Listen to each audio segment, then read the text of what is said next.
Hello and welcome back to Veteran Instincts. I am honoured this week to be joined by the ex-North American champion and serial World's Cup maker, Marcel Manzano. And he is taking his Scum Swarm up against our very own 186th Jedi ace, Louis Leong. So I'll start with Louis. Why don't you start off by telling us what this game is? It's not just a casual game, right? This is important. Yeah, so this was the X-Wing Vassal Team Tournament final. So the team tournament is 3 players and we have to pick 7 lists, 1 from each faction. And then each time we play another team, we cut out lists until only 3 remain. And in the list filtering system, we picked out this matchup. And basically, if we win 2 of the 3 matches, we win the game and we win the tournament. So this was the first one to be played. And obviously was very exciting, but also a bit nerve-wracking. And Marcel, I know because I sort of took part in it that Louis practiced this matchup a lot. Did you sort of spend some time practicing, and what were your thoughts going into the match? Sure. Frankly, no, to be honest, I didn't really practice. So this one, William Haywood, also from the Gold Squadron podcast, and Justin, one of his locals, they needed a third, so they said, "Hey, Marcel, you wanna play some team tournament?" And I told them, "Yeah, what do I have to do?" And they said, "Just show up and play." So I really had, to be quite frank, had no say in the lists being played, or they just said, "Hey, Marcel, this is your list this week, and this is who you're gonna play." So you were doing what you were told, basically. Yeah, I was just a foot soldier on this. Cool. And because of the lack of practice, maybe starting with you, I'll start to sort of click through the first turn here as we go. What was your kind of thought process going in? What was your kind of general game plan for the match? I actually, to be honest, didn't have a game plan. And that's not just for this match, but for any match, I never have a game plan. I always just try to react on the fly, even from the opening setup, and that's why I usually move a little bit slow as well. That's because I try to have the same mentality at the beginning of the game that I do at the end of the game, where things already got jumbled up and you're just reacting to the board state. So you'll see in a lot of the games, even at Worlds and stuff like that, for my rock placement, I just toss it up in the air, and where it lands, mostly just because I don't want to overthink ahead of time. I just react. And we can see here that you kind of, going with what you said, you set up in, presumably just picked a corner. Maybe once the rocks had been put down, did you want to go into that more open corner, or again, was that sort of a little bit of a 50-50 decision as to which side of the board you were setting up on? That was mostly just to get past those gas clouds early, because those gas clouds help the Jedi much more than they help me. So put the gas clouds behind me early and just have them not be an issue. Cool. And Louis, setting up second, we can see that you set up sort of in a loose line across your board edge, really. But on these first turns, have turned away those 2 Jedi. Obviously, I presume Marcel wasn't expecting you to go for the joust, and I'd have been very surprised if you went for it as well. What are you thinking here? Having played this matchup a few times in the run-up, what were you kind of hoping for going in, and what engagements are you trying to look for? Yeah, so I think the main thing I learned from the couple of practice games, or few practice games I had, was that I just do not want to be caught by this one. I think if any of my ships get caught with more than 3 firing arcs, they're probably dead either this turn or the next turn. So I set up to split my forces and make sure that at any point I'll be able to get in on a flank somewhere. Obviously, you can see the guys at the top are going to hover in that top area and see which way his swarm goes, because if his swarm decides to turn down the board edge, I want to be able to turn in and go across the top. Whereas the 2 guys at the bottom, they're trying to get around the flank. And then that middle one is the support ship. He's got battle meditation, but obviously can fly as a ship on his own. And he's going to see where the land lies and then probably fly through the middle and try and pick shots. So that's pretty much my game plan, is avoid arcs and plink away as best I can.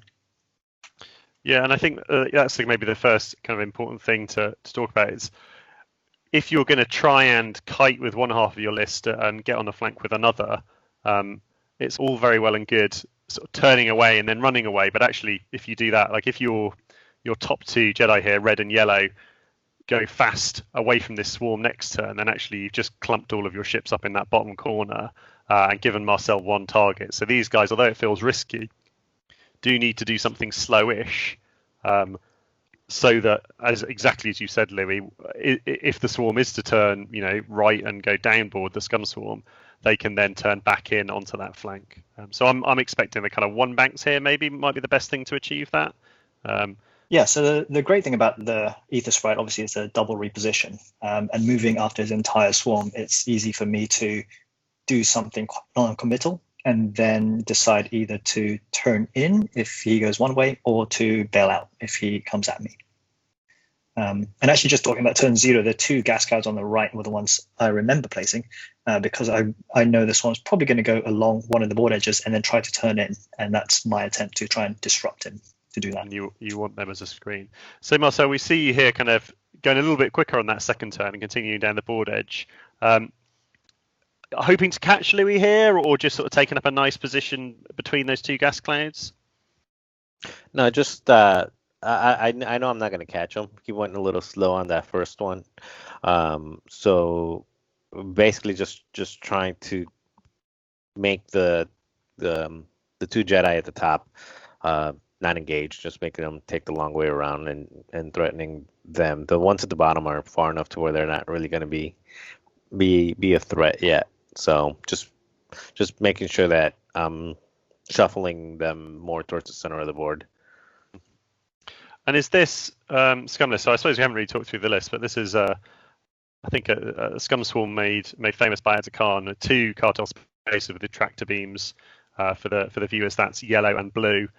2 with iron cannons, red and green, and then the zealous recruits there, who are the punching power in the list. Had you played this list before in the tournament? No, this was actually the first time that we took this list, I think. But no, I had not played this list before. I had like passively seen Dr. Khan play it, just like watching the stream and some of the matches that he was on.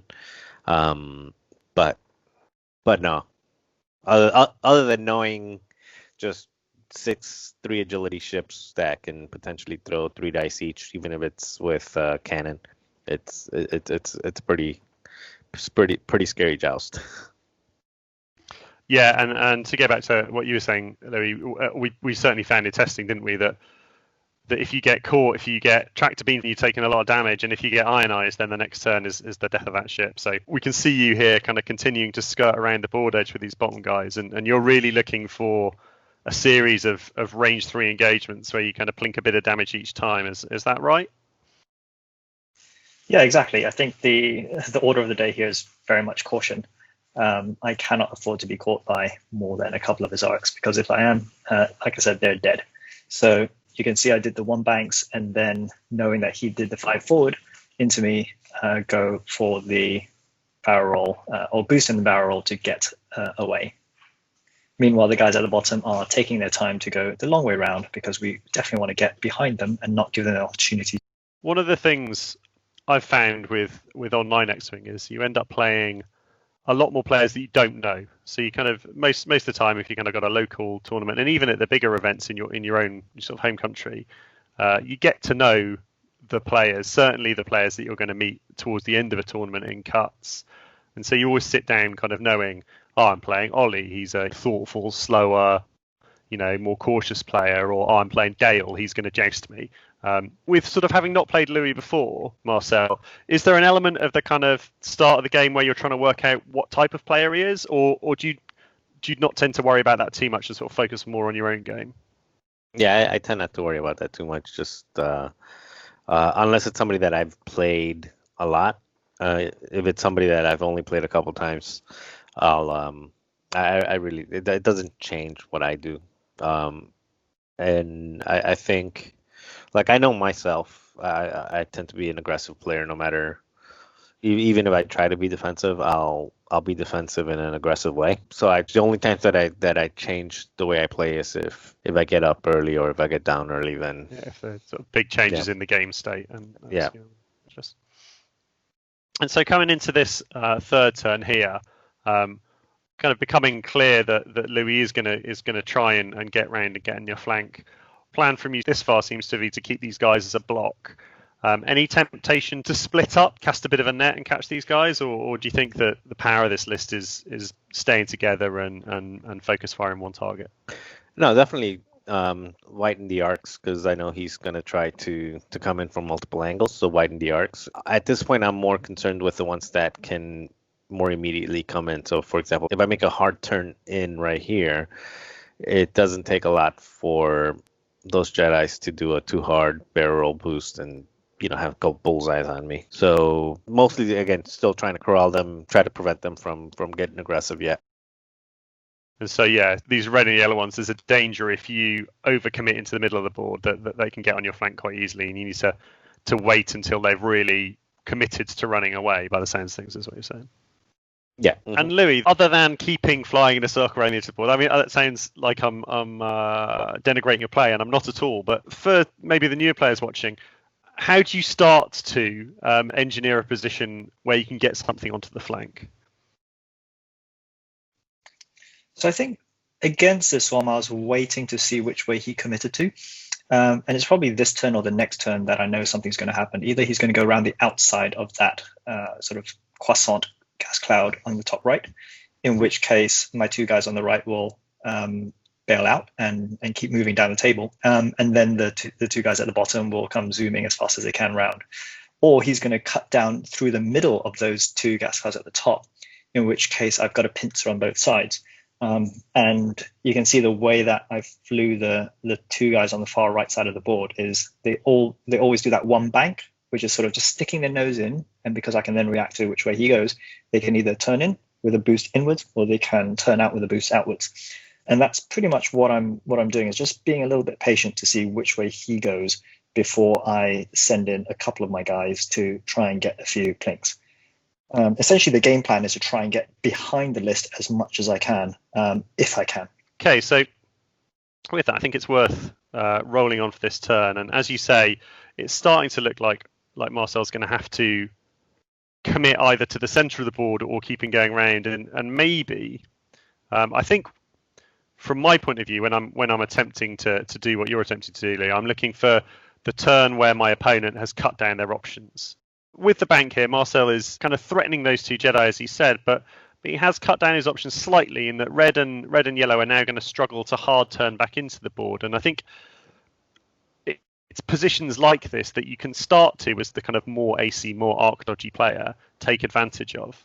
Louis is going to know at the end of this turn that these bottom three Jedi, were they to turn in towards the centre of the board, are safe from red and yellow at least for next turn.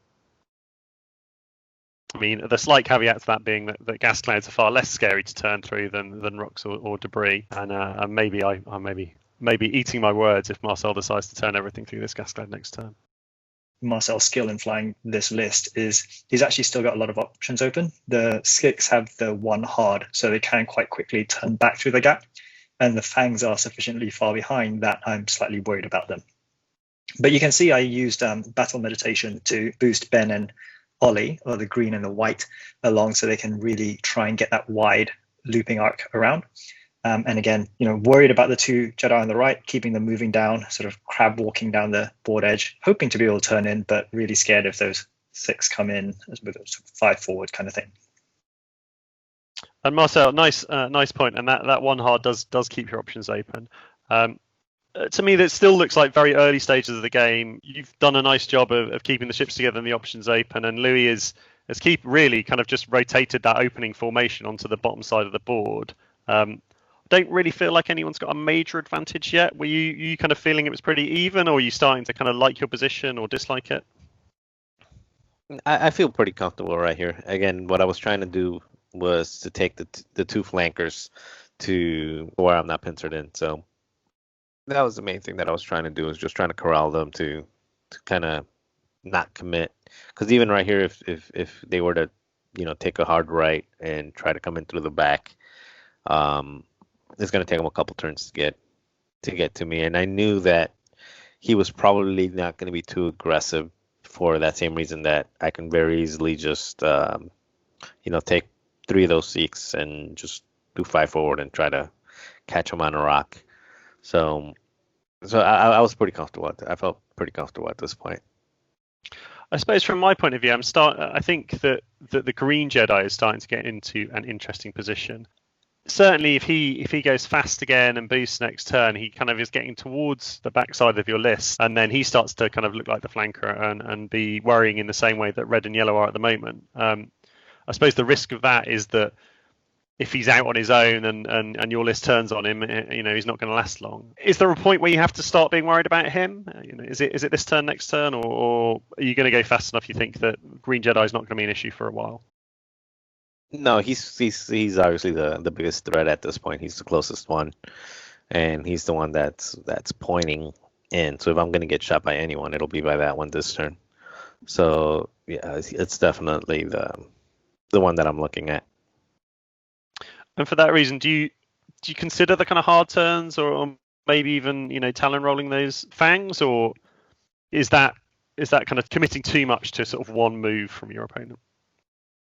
Definitely the talon roll, no, because I don't want to limit my options. I want to keep some tokens because again, it's pretty at this point. It's pretty easy for him to get some shots in, especially with the ability to coordinate. So stressing myself at this point wasn't well. At least stressing myself without a token wasn't a consideration. But yeah, I knew I was.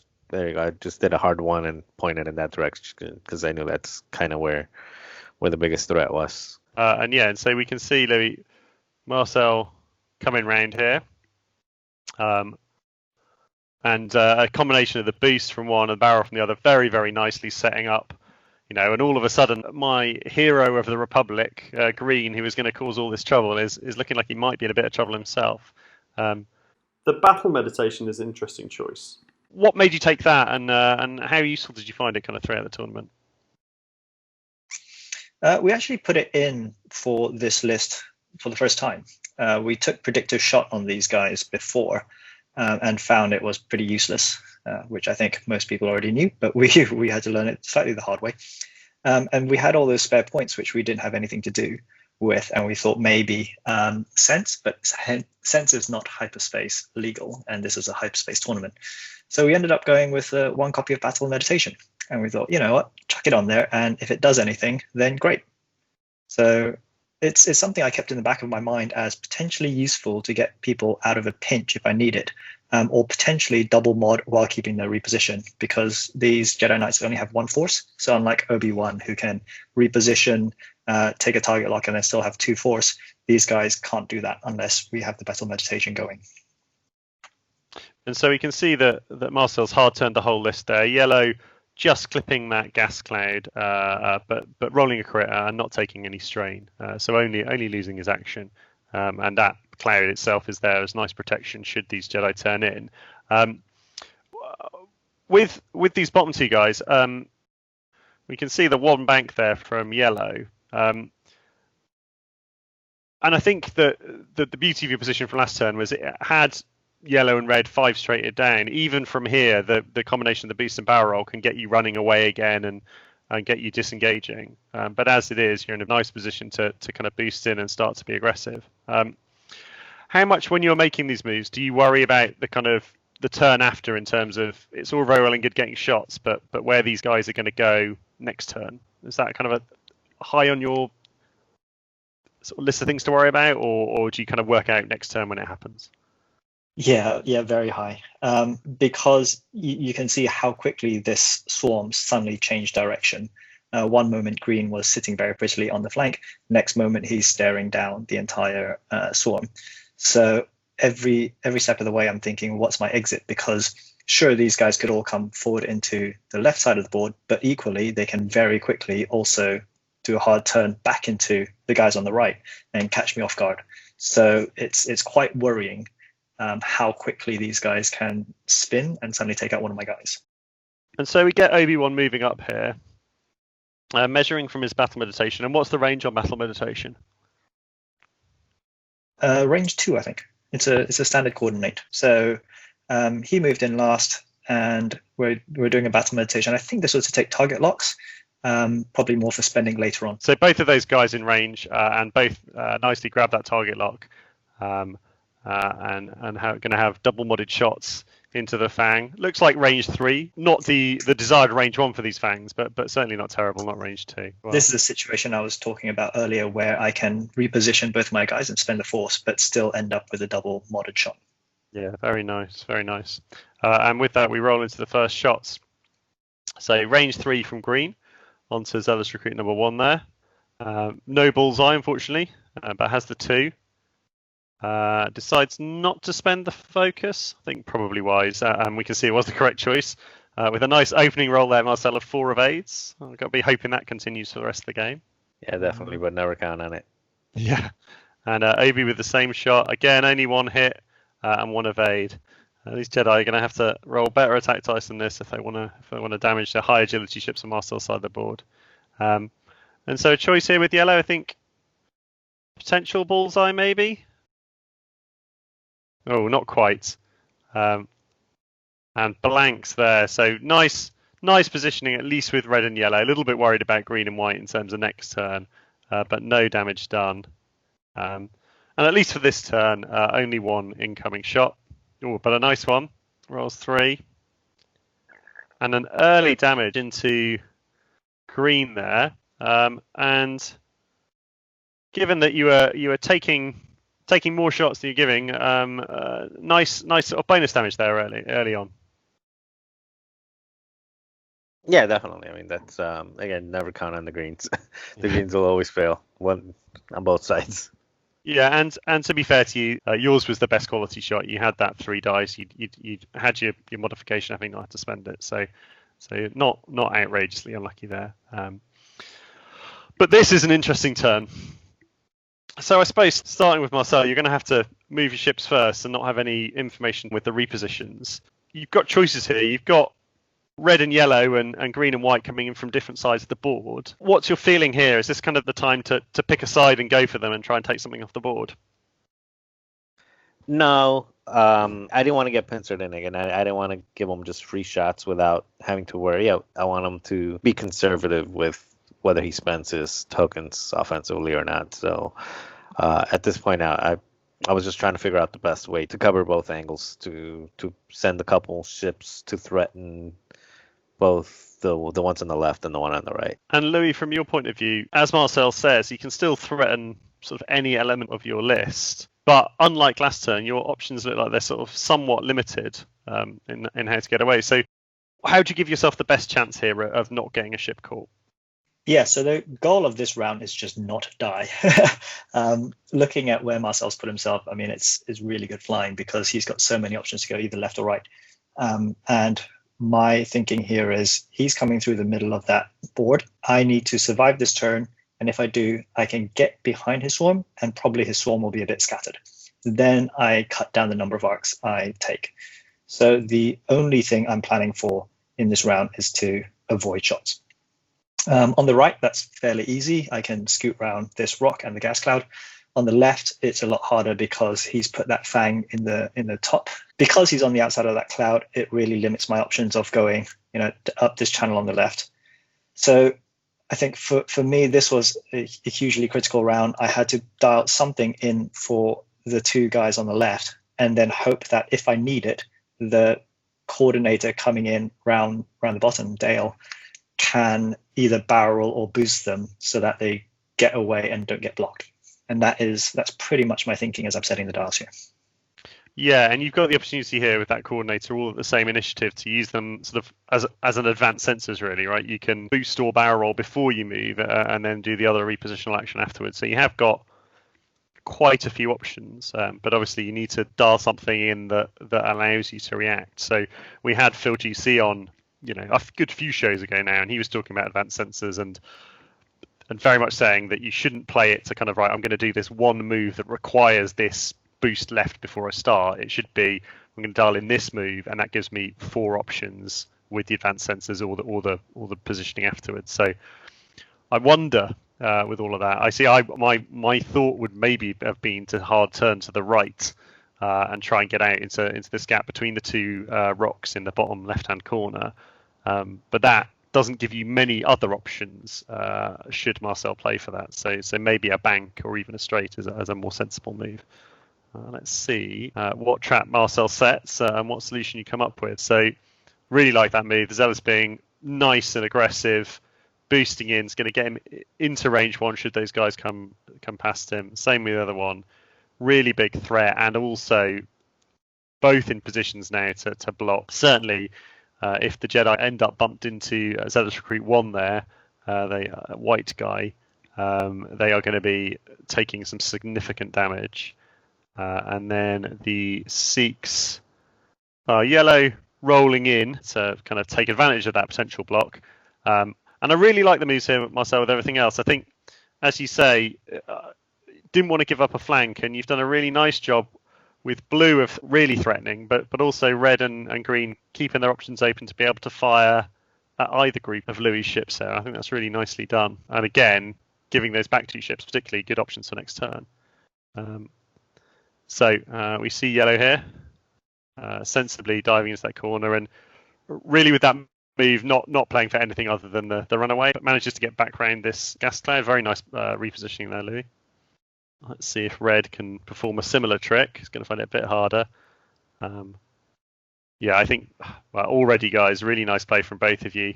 Nice trap set by Marcel, but Louis so far has gotten out of it nicely. I think I probably would have overcommitted with at least one of those 2 Jedi. And here we see the advanced sensors coordinating. Both ships having to do the same maneuver, but both taking the boost. And then the bank taking green at least out of all arcs and all trouble. Not quite such a nice outcome for white there, hitting that gas cloud and having to go over it next turn, but doesn't look to be in any arcs. So very nicely done, Louis. Very nicely done. White there is because fine-tune controls still allows you to do the reposition after you fly through a cloud. So you're going to see him barrel. So he's going to barrel out to the left. Okay, fantastic. Yeah. Even better. Yeah, Jedi are fair and wholesome, right? Yeah. The downside is I did leave I left my little battle meditation coordinator down here on his own. Yeah, blue there, and for anyone with a sort of good high res picture, you'll see that Louis has named all of his Jedi after his squad mates. So Dale there, the blue Jedi, having saved Ollie and Ben, is sat taking the punishment. But luckily for him, we can see only in range of one of the fangs, just out of the other 2. So before we see these attacks, Marcel, disappointed not to catch anything there, or? I actually felt like the whole setup was good. The only mistake that I thought just was a straight mistake was doing that boost focus with the bottom one, where just covering the backside, being able to stay in the back, because at that point, if he wants to shoot behind me the way he did, he'd have to basically take a range one shot from that guy. Oh, and actually, he would have prevented their boosts altogether. They would have bumped. So so he would have to. Yeah, it just would have gotten rid of that whole back alley, and that more than anything, that was just me not paying enough attention to the coordinator. It's like know the list that you're playing against, and I think I might have even commented about it during the match, like, oops, I forgot that you can you can boost ahead of time. That's something that I'm not great at in general. Is that it's when you hit a weird upgrade. I read the list at the start of the game, pay attention to it, work out what it does, but then by the time I'm 2 or 3 turns in, it's not high on my list of possibilities for the opponent. So yeah, I don't think I'd have been playing around the Jedi being able to end up there either. Yeah, so that was just that out of this entire thing, I kind of ended up where I wanted to be, minus that one ship. Should have stayed a little further back to protect the flank. But not in a terrible position, given that the Jedi have had to use for the most part had to use up their mods and don't have really good shots. So you're still pushing them around. It's by no means a disaster. And we've got the shots coming in here. So from blue into that white Zealous Recruit, range 3. No mods and nothing to modify. White here with a range 2 shot into that green Sikh. Blanks out again. And it's looking like if anything's going to happen this turn, it's down to this green Jedi. Does at least roll some paint. No, it's not taking any incoming fire, so able to re-roll the target lock and spend the force there for 3.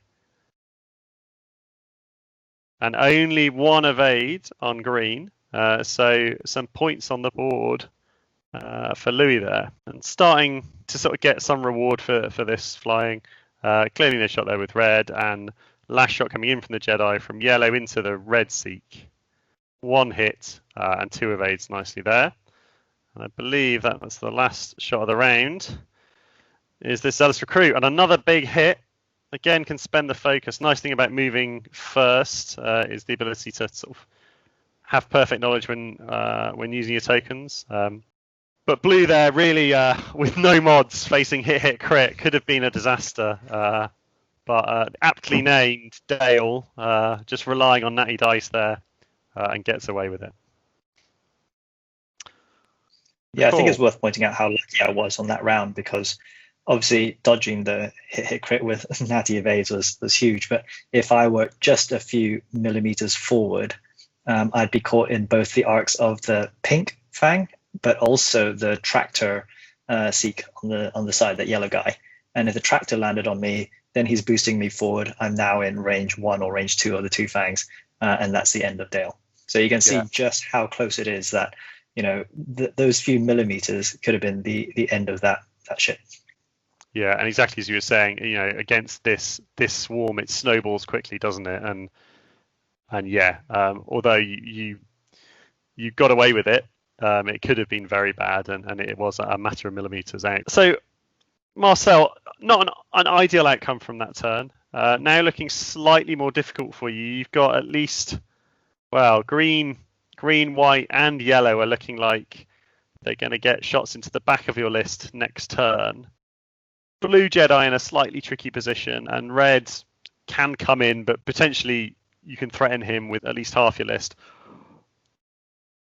What's the game plan now? Is this a moment to kind of reassess and change what you're trying to do, or you kind of remain calm and stick to the plan? No, so at this point, it's kind of like a 50-50 guessing game here, whether Dale's going to go 5 forward or he's going to do it too hard towards the rock. And I can't really do anything about the Jedi in the back, especially because the green and the red aren't looking so good for their K turns. I have really bad spatial awareness on Vassal, so it's hard for me to tell if those K turns are going to hit those rocks or not. So at this point, I'm just conceding that the back is going to be. So half of his list kind of, it's flanked you. There's nothing you can do about it, at least for the next turn. But maybe that's okay if you can trap blue and take him off the table. Yeah, I mean, I can always do a too hard in with purple and focus boost. It'll end up here, and then focus boost end up here somewhere. But that would make it easy for him to get behind me, and then if he does like a hard one here, that focus boost doesn't really do anything other than just get me shot from multiple angles. So I was just conceding to the fact that I was going to get shot in the back, and that was fine.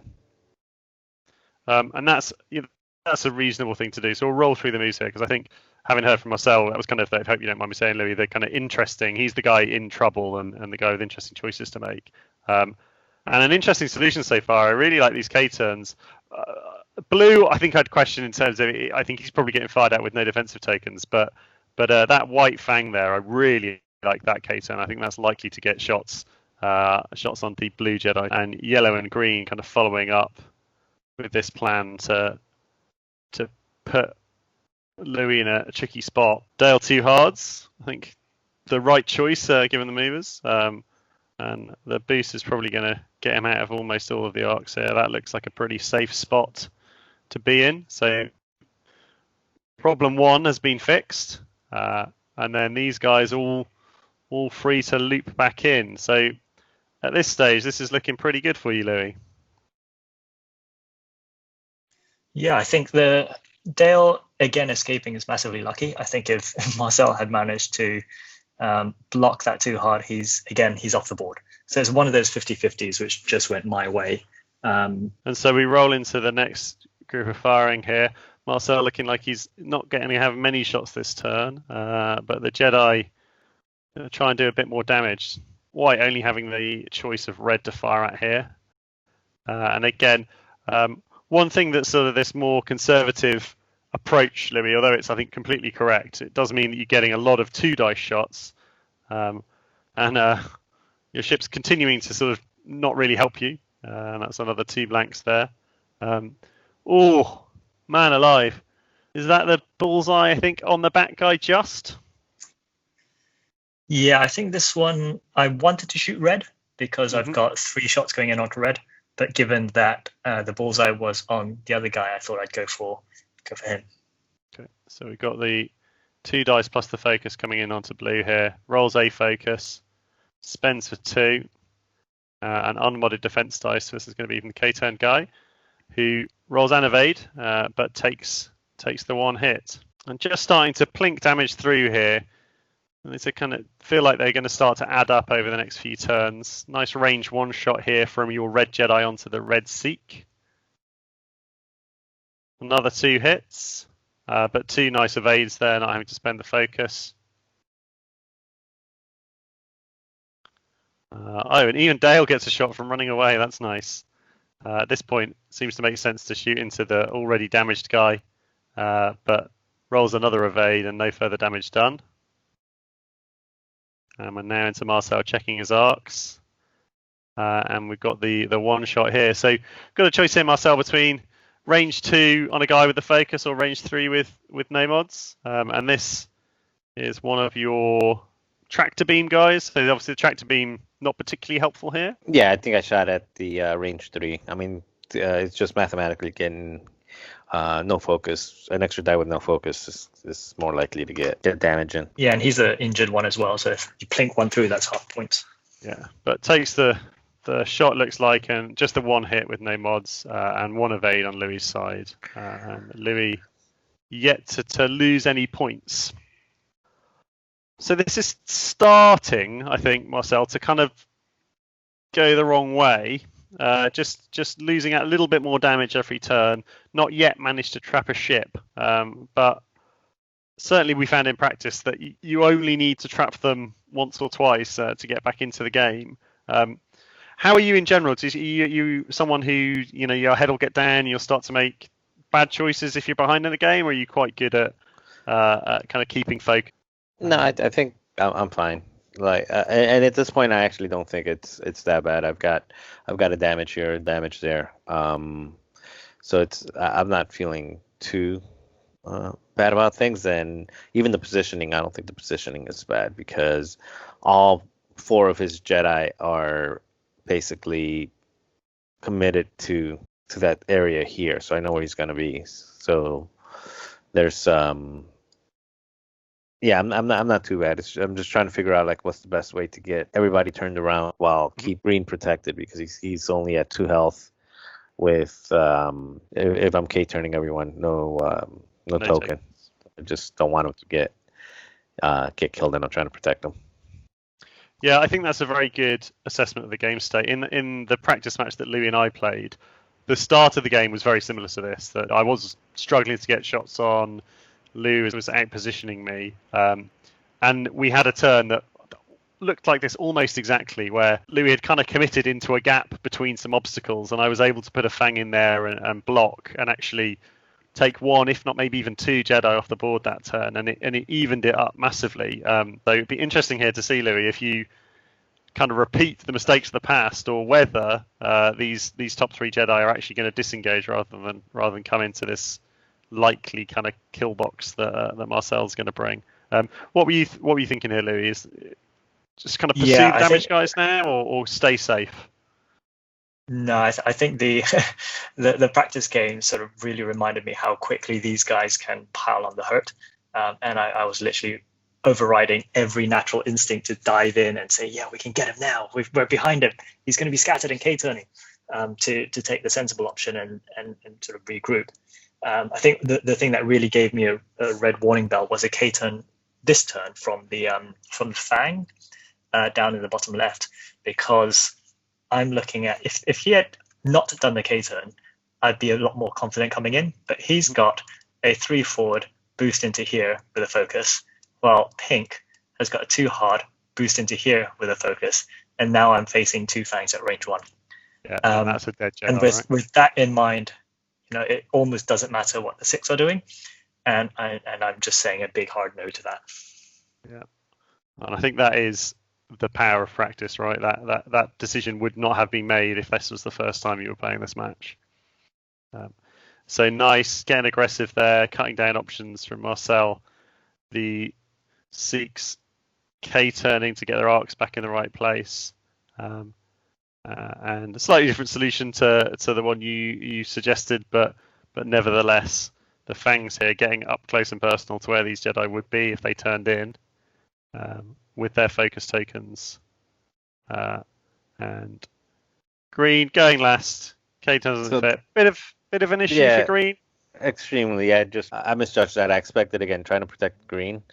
When I visualized it, I really thought, since he was doing a 3 and he was doing a 5, that I'd end up here and kind of have him better protected. Obviously, in hindsight, I should have just done, 2 3s, and he would have been here also facing that way, which was really bad, because at this point he's facing the wrong way and stressed. And I think we played this one 60 plus 2, not 12 rounds. Yeah. So being 60 plus 2, you get less rounds, and that's basically going to take him out of the fight for 2-3 rounds after that. Which is a significant portion of the game, right? Yeah, for the viewers, 60 plus 2 is the sort of the two ways we tend to play games on Vassal are either a set number of rounds, 12 seems to be the average, or to play for an hour and then play 2 more full turns after that. And it tends to be that the 60 plus 2 is kind of significantly less turns. Certainly when Louis and I played this game, I remember it taking multiple hours as we were both taking our time about setting all of these styles. So probably, although it may not be good for Green, it's probably good for your mental health, Marcel, that it didn't take 2-3 hours the game. So the blue Jedi there just clipping the gas cloud, rolls the hits to take the strain, but doesn't look like he's in any arc, so probably not going to be an issue there, and nicely positioned into the side of the K-turned red Sikh here. Red Jedi come around the corner. Not going to be able to get that bullseye, but again, nice focus fire onto this red Sikh. And now we start to see these top guys declining the kill box, should we say. White there getting as far away as he possibly can. Interesting you moved him next. We'll have to see. Presumably Green is hard turning and needing him out of the way.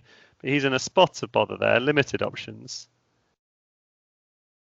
Louis, well judged. Yeah, so that was a really lucky outcome again. I think in the game itself, I spent a good sort of 30 seconds to a minute eyeballing that, because if it didn't fit, he's dead. He's got the tractor guy at range 1 behind him, and that's going to move him into range 1 of the Fangs, and then that's a dead Jedi. So really, really lucky to get away with that one again. And when you set the maneuvers, is that what you were hoping for? You were hoping for the beast there, or was... I suppose what I'm asking was that luck or judgment is what I'm asking. Maybe a little bit of both. I think the universal truth in X-Wing is that one bank takes you a lot farther than you think it will.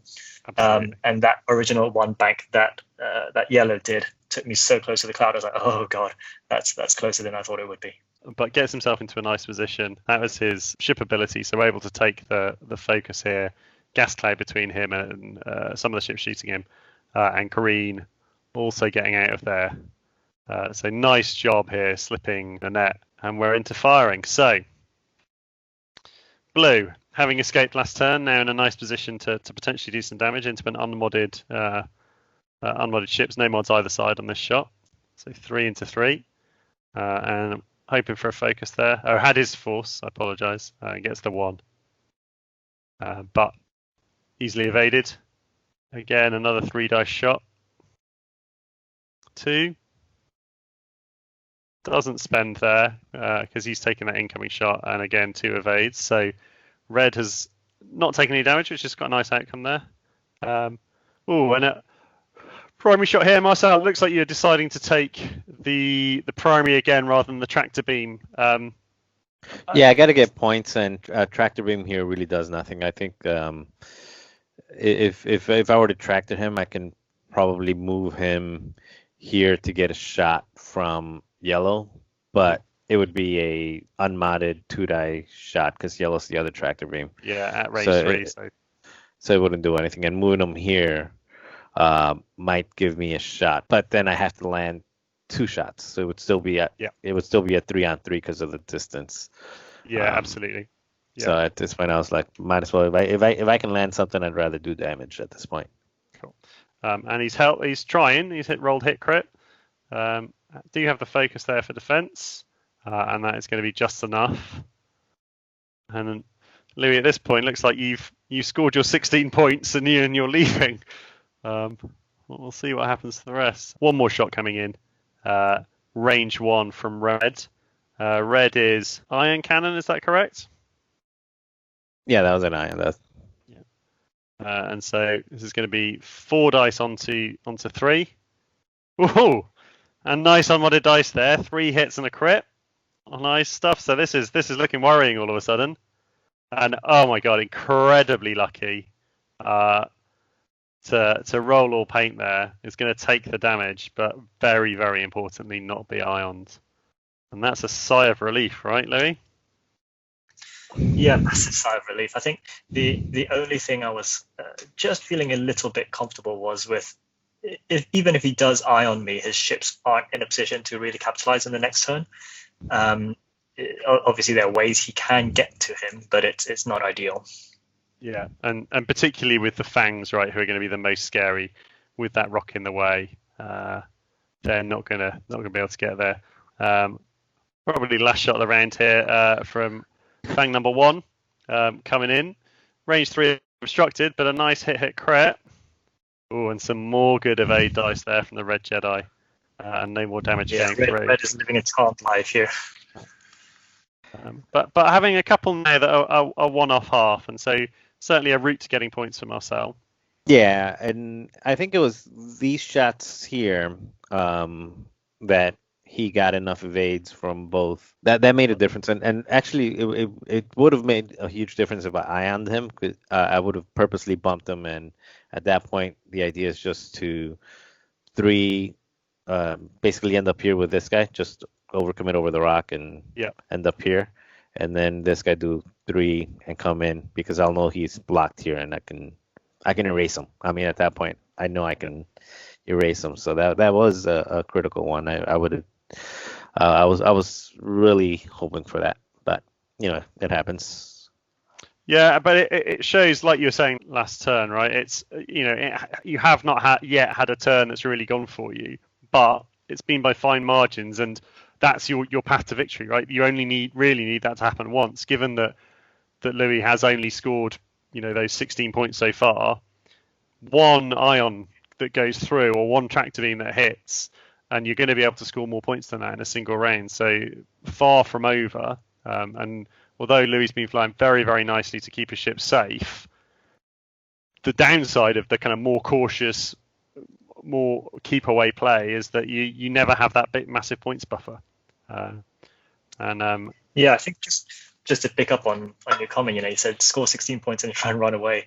This round and actually a couple of rounds before, when Dale rolled the 3 evades, it reminds you how quickly this game can turn. And 16 points is not the total that's going to win the game at all.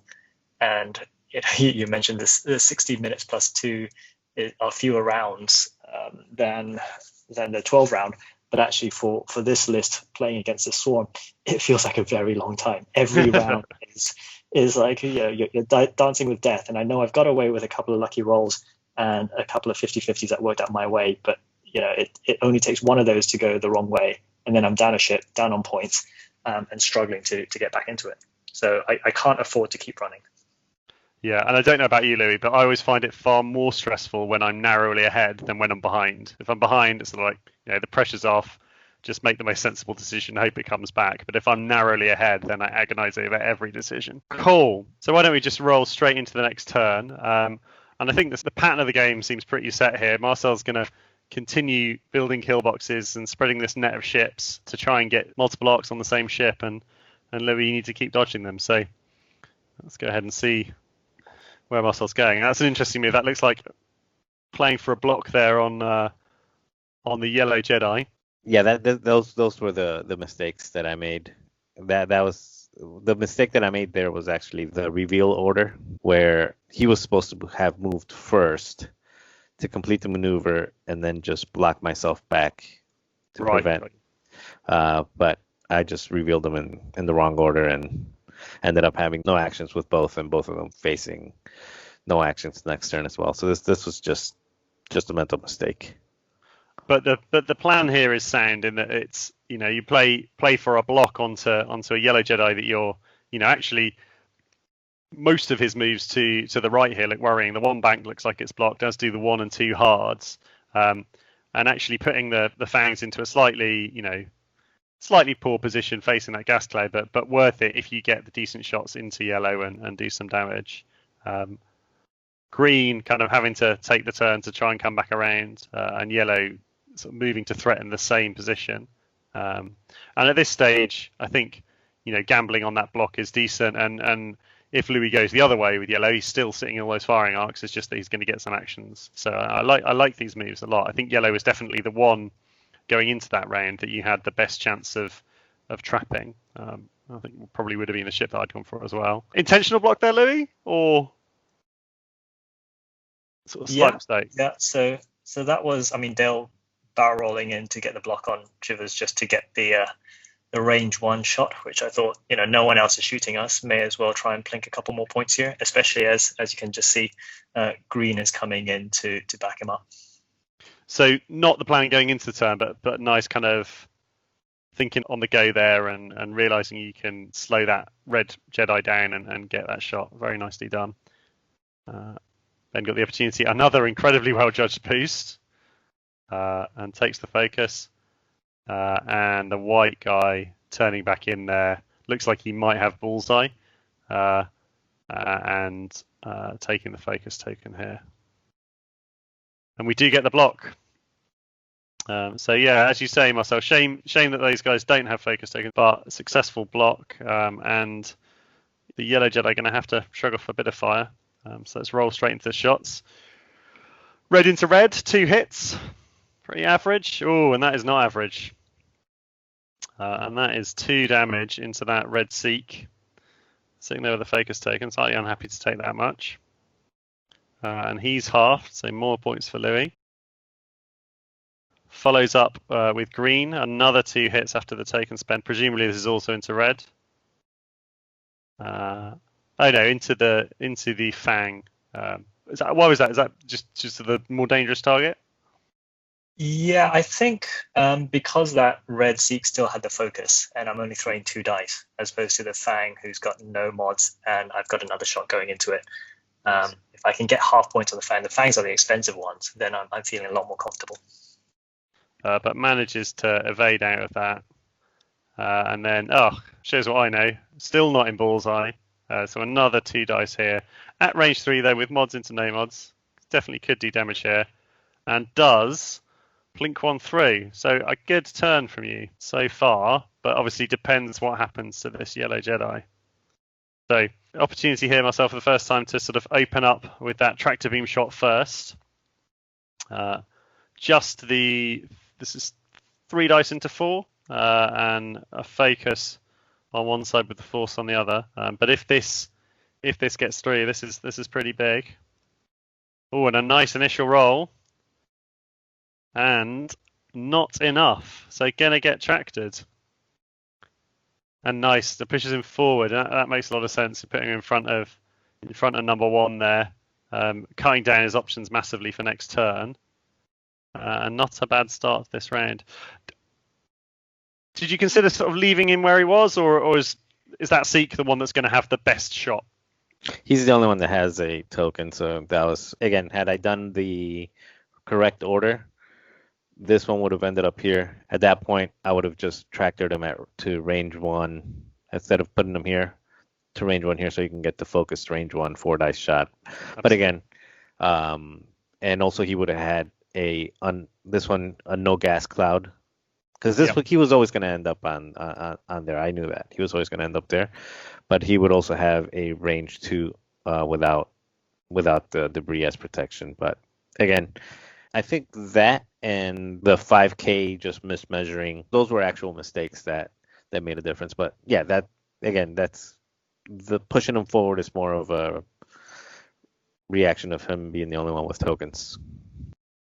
And so then we see these guys, the Fangs, hasn't actually even made their shots worse. So through the gas cloud, they're not super likely to do damage, but he's still at range 2.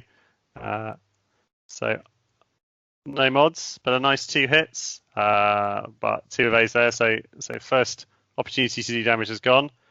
Nice 3 hits there from this guy at range 3, and actually this guy probably is unobstructed, but we're going to have the range bonus on defense, but not quite enough.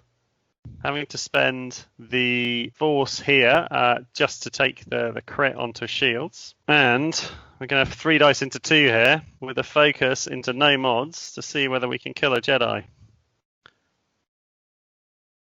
So you're really wanting some good paint from this guy. Hit crit would have been nice to see 3. Would have been nice to see 3.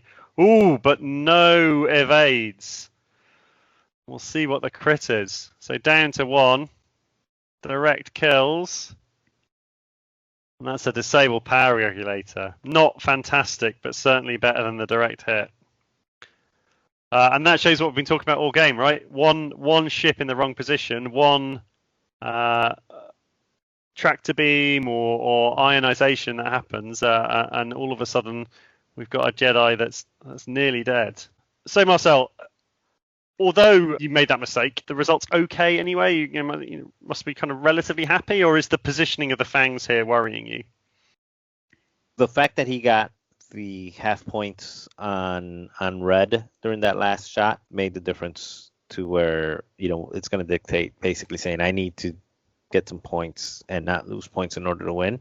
And we were coming in on the last round, so again, it was nice that I got some points, and at that point I was just 1 damage away from being back on top, but at the same time I had to do that without losing additional points, or either that or I had to put damage on 2 of his ships, not just 1. So I wasn't in the best spot, especially with these 2 guys both not being in a position to get actions this next turn. So that was just, I wasn't exactly too not thrilled with the position. Yeah, I wasn't too thrilled with my options here. Now, what I was debating here was, this is another one of those 50-50 guesses where my options are with blue, do I block his right or do I block his left? And that was essentially the way I was trying to guess. Do I do a 3K, block his exit to the left, or do I do a 2 hard in and block his exit to the right? And so with 1 turn left, that disabled power regulator, irrelevant, but the fact that he's on 1 health, definitely relevant. We can see the points here are that Louis is up, but only 32 to 20. These Jedi are more than 24 points each, so certainly the other half of that Jedi that is going to take you to 40 and be up. But as you say, you've got a red Seek that's 2 off dead. You've got green is probably safe, given how far away from everything he is, but maybe needs to worry about white kind of screaming down towards where he is. And probably most relevant, you've got that number 1 Fang aimed at a gas cloud and only 1 point off half. So yeah, knowing the point's absolutely key here. And as you beautifully described, you need to kill that guy and take no more damage, or if you're going to take damage, you need to find another set of points to score. And so why don't you talk us through it? We'll watch the lesson, obviously, but sounds like the plan is to try and block yellow. The Fangs, do they have another choice other than to go after him for the kill? Yeah, I mean, one of them has to go after him for the kill for sure. The other one, I'm again trying to think that I don't want to leave my back exposed completely. At this point, I'm trying to decide who is going to threaten here. and who's going to come in. And I just have to kind of hope that, the dice are friendly because it's going to be unmodded. Yeah. And Louis, from your point of view, up on points, but with at least one Jedi in a really bad spot. I'm going into this round knowing that yellow's going to die, and I need to find points from somewhere. So I'm looking at the red Sikh that's down here in the bottom right, and also one of these two fangs, depending on where they go. So I've got the white and green Jedi, who I'm thinking I'm going to line up something on those guys if they go through the gas cloud after yellow, which at least one of them has to, as Marcel said. They're taking strains. They're not going to have tokens. If I stay at range 2, that's a good chance to take some points. And the only other thing I'm thinking is our friendly Dale coordinator is facing a rock, not doing anything useful. But if I do a 1 hard, I might be able to coordinate target locks for red and green to focus in on his fang and the red Sikh if the ships line up in the right position. So that's pretty much my thinking going into this round. Okay, so I suppose final turn. Let's do it. Let's see what happens. So red turning up here, taking the focus. Didn't really have many other options. Repositioning. These guys don't have a boost, and the barrel, even if it fits, certainly doesn't help. Green, I'm expecting just to kind of bank up and focus. But yellow's got options. I think yellow could turn in, could sort of add to the threat into those Jedis coming in, or could go up to kind of try and get more dice into the yellow Jedi up there that's in trouble. And we see Marcel's gambled on you turning right here, but yellow coming into cover. And so either way, you're going to be taking fire and not looking particularly happy. The terrible dial of the Sikh there revealed as you don't even clear stress on that guy. And yeah, I think I'd have made the same choice. I think pink was the more sensible choice to come in. And that's unlucky. Both of them taking strain is less than ideal. And now just down to the Jedi. As you say, we've got the turn away from Dale here. The coordinate to give both the Jedi focus. Sensible to do the focus first rather than target lock, so you know where you've ended up before you have to choose on that target lock location. And red there, sleep. Nicely lining up the bullseye. Green here in a really nice position. That boost looks like that's into range 1. Have the target lock already. Has the focus. We've got a strange ship and may even have the bullseye. We'll have to find out. And white here has the double reposition. Presumably going to be used to get out of arc of pink. And this is not like too bad. Oh, and the cherry on the cake is that the yellow Jedi goes the other way, and he too is going to get out of a lot of arcs. So all of a sudden, not even assured that he is going to lose. He's going to lose his points. Cool. And so step 1, yellow into green, range 3, but no mods on defense. Presumably, I'd be very surprised if you spend anything here on attack. And again, no, rolls blank focus and doesn't. Just in or just out there, boys, on that bullseye? I think it was in. We'll see when we roll the dice, won't we? And just the crit, but yeah, looks like it was in, adding the focus. Rerolling with target lock and spending the hit crit.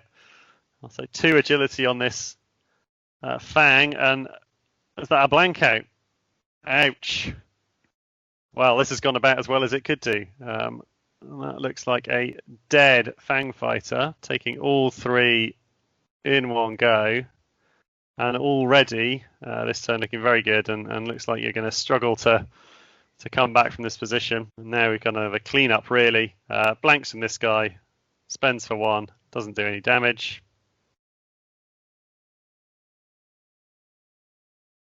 White now with a shot into yellow. Again, just the 1 hit and no damage. And at this point, Marcel is trailing by 53 points, and I do not think he has enough shots to take it out. So we'll roll through the last shots. This guy trying his best from the 2. Well, and actually does get the kill there, which is nice. Onto yellow, brings a bit of an air of respectability back to the score. But what are we looking at? We're looking at 4 damage from a 2 dice shot at range 3. I don't think this is going to happen. No, and I threw out 2 blanks. I think it would have been enough had I not completely died with that ship. yeah, with that chip, it was just beyond reach no matter what happened. But as we see there, 2 blanks, and that's game. Well played, both of you. I genuinely think that both of you played a really nice game. I think that there are a few key turns where the repositional actions just fitted, the arc dodges just worked, and even when they didn't, you kind of got the evades when you needed them. So starting with Marcel, I think you spoke to us already, really, but in kind of terms of takeaways from the game, those 2 kind of slight maneuver misjudgments, definitely impactful. Anything about the approach you would have changed or the rock setup, or kind of happy from that point of view? No, I was fine with overall. Again, not really flying the list before. Practice does help. I don't really mind so much like what you're practicing against, but just putting a list on the table and getting some rounds with it just gives you a little bit more awareness of what it can do. So I think that might have changed my approach a little bit, but again, not having it played before, I was pretty comfortable with the way that the entire game went. Again, there was 2 mistakes that I thought made a big difference, but even with those 2 mistakes, again, there was just some opportune dice that also, could have swung things either way, and that's usually the way it works with 3 agility lists. With 3 agility lists, there's there's always so much variance. So whether you're doing the 5 A-Wings, 5 Jedi, or a list like this, like Octacon's lists, if you're rolling good, it's almost impossible to beat you, and if you're not, it's very variant heavy, especially this initiative one, because you're not repositioning, you're not reacting, you're just trying to set up and hope that the dice are kind to you. Yeah, and I think for me that was the kind of big difference between the lists, was that you're both going to lean into the variance a bit with your list, but absolutely, as you say, whereas Louis can make his maneuvers and then try and positionally get things to his advantage as best as possible, you have to just make a decision, put your ships there, and then cross your fingers to a certain extent. Maneuvering, other than sort of the blocking game, doesn't really get you out of trouble at all. And then Louis, from your point of view, really well played, I thought, and a nice initial win. So now leaving it open for either of your teammates for one more win to kind of take the whole thing. How do you think the game went? Obviously, you're happy with the result. What did you learn from it? Yeah, what a game, huh? It's super hard, and I think you can see I definitely lucked out a couple of times with the dice rolls and a couple of times making the right calls in the 50-50s and then squeaking those little maneuvers when they just fit. So definitely had some fortune on my side. But overall, I think I played it the way I wanted to and the way I needed to, which is ace play the swarm. You can see how devastating they are when the one time I'm caught with more than 2 good shots, he just got wiped off the board in 2 turns. But I think I managed to fly in a way that made sure none of my ships got caught by more than a couple of arcs at a time, or they were poor quality shots. Because I know if I get blocked or if I get caught by them, I die. And it's that simple. And the other interesting takeaway was actually the battle meditation was a bit of a game changer. You never see battle meditation in use, but in this game, it really paid itself off hugely. In the opening exchange, it got my 2 Jedi out of a really bad spot. And then right at the end, being able to set up the double mod got the kill on the Fang. So it really worked out.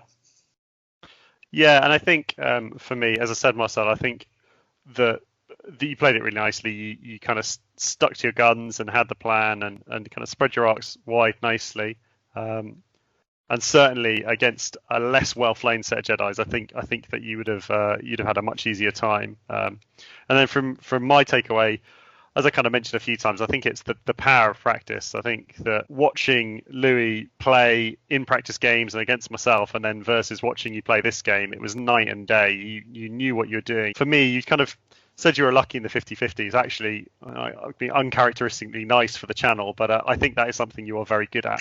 And I think that you make the right choice in the 50-50s more often than not, if that makes any sense mathematically. And I think that combined with the practice you'd put in and kind of really picking up on as an individual and as a squad, kind of going through and being like, okay, what mistakes were made? What got you in trouble? I think really paid off there. So, obviously play to have fun, but we're not about fun on Veteran Instincts. We're about analysis and over preparation. I think that this is a good example of that practice having paid off. Yeah, I mean, I gotta echo that, and yeah, I don't want to miss.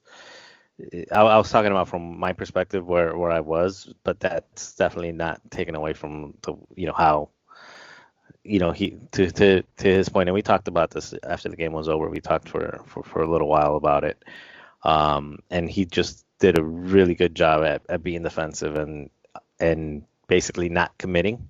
It's pretty easy when you see the backside of a list to just go in and say, okay, I got the backside of a list, I'm gonna come in and punish it, but at the expense that now you're stuck the following turn. So he did a great job with that, and I would say on this list, looking at Octagon and the way that he splits up his approach to cover a wider range, where I probably flew it more like an old traditional TIE Swarm in a box, just trying to keep arcs kind of bulked together. Yeah, it's definitely a lot more than just point and shoot. There's a lot to it, but it requires practice. You got to know what the list is good at and what it's not, and putting things out on the table as much as possible leading up to a big game is critical. Cool, and I think that's a really nice place to end it. So thank you very much, Marcel, for coming on. Thanks, Louis. Great game, guys. And if you stay tuned to the channel, guys, we might have the other 2 games from this final and see which way it went. Tune in next time for another match. Thanks very much.